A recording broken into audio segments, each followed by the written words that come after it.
Janois Vera de Jean-Philippe Jaworski. Lecture du premier chapitre. Le voici, brutalement dressé, haletant, les yeux écarquillés sur la pénombre des appartements royaux. Dans le sursaut qu'il a arraché au sommeil, il a dispersé les oreillers de plumes, les coussins armoriés, et senti la caresse de la soie glisser au bas de son torse puissant. Ses mains larges sont crispées avec violence sur le satin froissé du drap. Les muscles épais de ses épaules et de ses bras sont noués par la tension. Recroquevillé à l'autre bout du lit, il devine la nudité pâle de la favorite, son regard agrandi par la surprise ou par la peur. Derrière les portes aux bas-reliefs d'ivoire, dans le dédale des corridors, des escaliers, des salles de cérémonie, il entend des appels brefs, des cavalcades lourdes, le cliquetis des armes. Il sait qu'une fois de plus, il a hurlé. Sans doute est-ce son propre cri qui l'a éveillé, en même temps qu'il secouait la torpeur du palais. Il se lève, il ne saurait rester couché, offrir le spectacle de sa détresse à ses orants, à ses gens de guerre. Il se drape dans une robe d'intérieur que le brocart rend lourde comme une chemise de maille.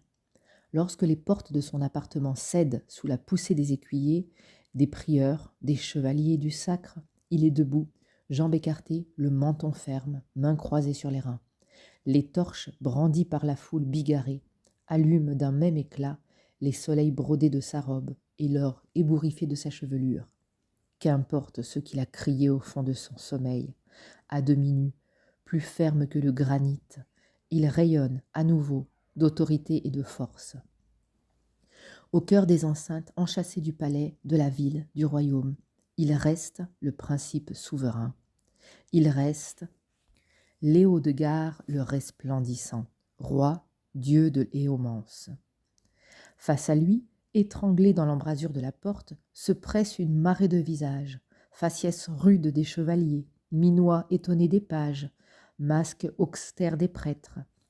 À voir ainsi leur monarque faire front, l'incertitude et l'alarme vacillent dans les regards.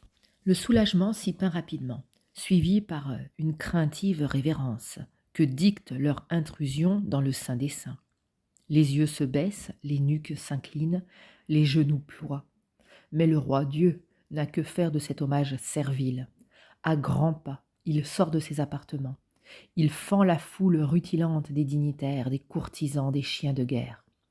D'une foulée conquérante, il remonte la grande galerie qui le mène à la salle du trône. Les chevaliers du sacre, dans son dos, se relèvent, bousculent brutalement les imprudents qui s'interposent entre eux et le roi, qui viennent encadrer le souverain. Il tire l'épée selon le protocole menaçant qui sacralise la personne royale. Et l'éclat des torches parcourant les lames nues nimbe le roi Dieu d'un rayonnement d'acier. Les fresques qui ornent les galeries chatoient fugitivement au passage les flambeaux.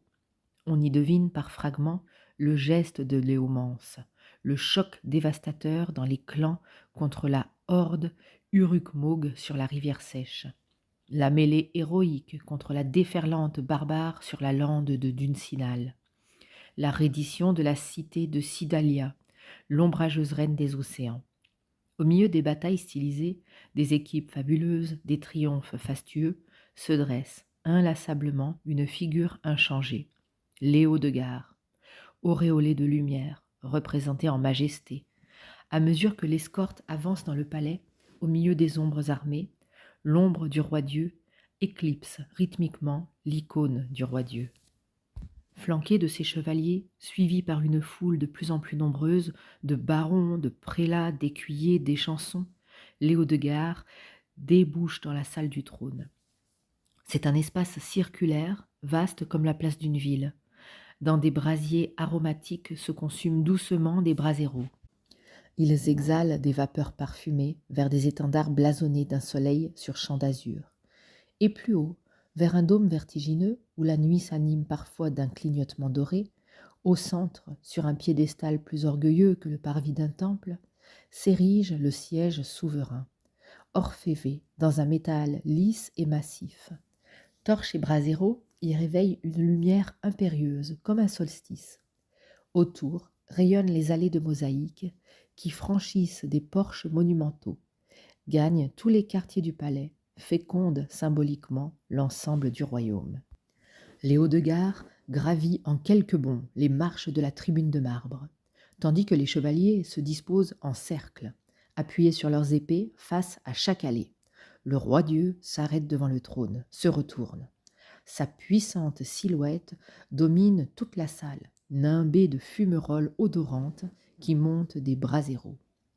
Son regard vole au-dessus de la foule des courtisans. Malgré l'heure incongrue au plus profond de la nuit, les membres de la cour regagnent docilement les places imposées par la préséance. Le roi-dieu fixe les battants de bronze qui ferment un portail démesuré, à l'autre bout de la salle. Sa mâchoire se crispe, sa respiration s'accélère. Il s'apprête à lever la main, à ordonner d'un signe préemptoire l'ouverture de ses portes aux huissiers. Mais il arrête son geste. Le doute, un instant, voile son regard. À peine levée, sa dextre reste suspendue, indécise. Des trompes d'airain ont salué le jour. De grands oiseaux ont passé dans le ciel, où s'étiole le délicat pastel. Les premiers rayons du soleil ont jeté des éclats dorés sur les tours et les coupoles du palais. Monumentale, arrogante, inachevée, Chrysophée, la capitale du roi-dieu, émerge des brumes du petit matin. Elle semble étaler à l'infini le réseau de ses avenues, de ses canaux, de ses jardins, du grouillement des chaussées à demi pavées, des baraquements d'artisans, des échafaudages noirâtres. Une formidable éruption de marbre s'élance à l'assaut des nuées. Façades hautaines, portiques écrasants, beffrois aériens, clochetons vertigineux, toute la ville chante l'ivresse démesurée de son souverain. Par milliers, maçons, charpentiers, géomètres, architectes, artistes, chevaux de bas, portefaix, terrassiers, se répandent dans les artères du grand rêve divin. Ils affluent, ils s'agitent, ils s'échinent, tout un peuple d'insectes laborieux. Mais ce matin, la respiration de la ruche est troublée. Une angoisse vague a transpiré des murailles du palais. Des échos mutilés ont couru le long des rues. Des rumeurs délétères volent de bouche à oreille. On dit que le roi-dieu, une fois de plus, s'est levé dans la nuit. On dit que le roi-dieu, une fois de plus, a cherché dans la nuit. On dit que le roi-dieu, une fois de plus, a versé dans la nuit. Cependant, on ne comprend guère le malaise exsudé dans le palais. On se contente de chuchoter pour répandre l'angoisse, comme une contagion de l'âme, pour conjurer la peur individuelle par la peur collective. Qui peut comprendre ce qui tourmente un dieu ? On va arrêter là la lecture de cette première partie et la résumer rapidement. On va résumer ensemble le livre Janois Vera de Jean-Philippe Jarovsky. On découvre un personnage qui s'appelle Léo de Gare le Resplendissant et qui est nommé dans le livre le roi-dieu. Il est la véritable incarnation de la puissance. Il se réveille au début du chapitre dans son lit qui est très luxueux avec de la soie, etc. Au bout du lit, il y a sa favorite qui est terrorisée et on comprend qu'il a poussé un cri de terreur pendant la nuit. Lui, il est décrit comme s'il incarnait vraiment la puissance, il est musclé, riche, tout le monde s'enquiert de ce qui s'est passé et il entend qu'il y a de l'agitation autour de lui. Il se lève quand même, il ne veut pas être trouvé allongé dans son lit.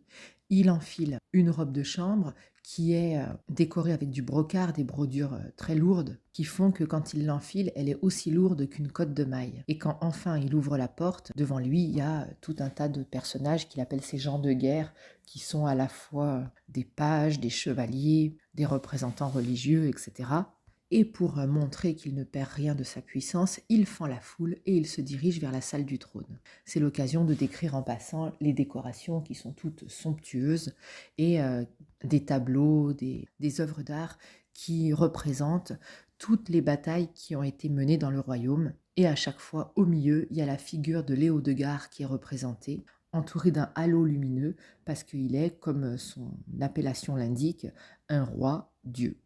Il entre donc dans la salle du trône qui est aussi grande que la place d'un village. Chacun prend la place que la bienséance lui ordonne, même s'ils sont au milieu de la nuit et qu'ils ne comprennent pas pourquoi tout le monde a dû se lever. Et il s'apprête à annoncer l'ouverture de la porte qui donne sur la cité, mais il est pris d'un doute. Et là, on se défocalise du point de vue du roi et on voit que autour de lui, dans la cité, tout le monde est comme dans une fourmilière. C'est comme si c'était tout un tas d'insectes qui sont tous à travailler pour la splendeur de la cité, pour à la gloire de leur roi Dieu, comme on dit, mais que eux-mêmes, ils sont un petit peu contaminés par l'angoisse du roi. Ils se demandent pourquoi le roi, encore une fois, a fait lever tout le monde au milieu de la nuit.